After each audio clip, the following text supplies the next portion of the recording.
పన్నులు వసూలు చేయడం. వీళ్ళు కొన్ని మార్క్స్ పెట్టుకుంటారు. ఈ డెవల్యూషన్ రాష్ట్రాలకు ఇవ్వడానికి కొన్ని పారామీటర్స్ పెట్టుకున్నారు.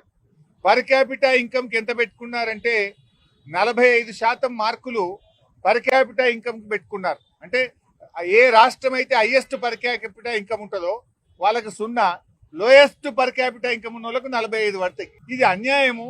మరి మాది హైయెస్ట్ పర్ క్యాపిటా ఇన్కమ్ ఉంది తెలంగాణ, ఆ 45%ను 30%కు తగ్గించండి అని ఒకటి చెప్పాం.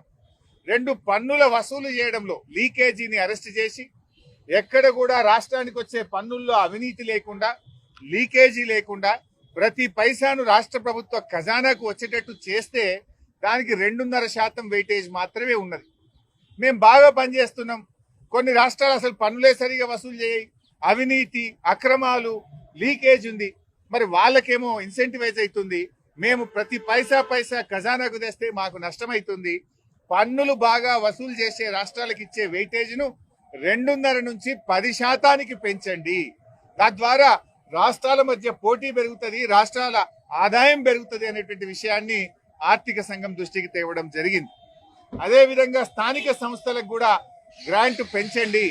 కనీసం స్థానిక సంస్థలు, అది rural local bodies, urban local bodies కు 50% పెంచాలని చెప్పి కూడా మేము వారిని కోరాం.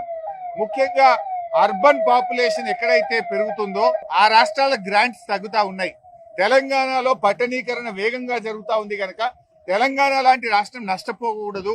అందువల్ల స్థానిక సంస్థలకు గ్రాంట్ 50% పెంచండి. పట్టణీకరణ ఎక్కువైతున్న రాష్ట్రాలకు నష్టం జరగకుండా కూడా చూడాలని చెప్పి కూడా మేము చెప్పడం జరిగింది.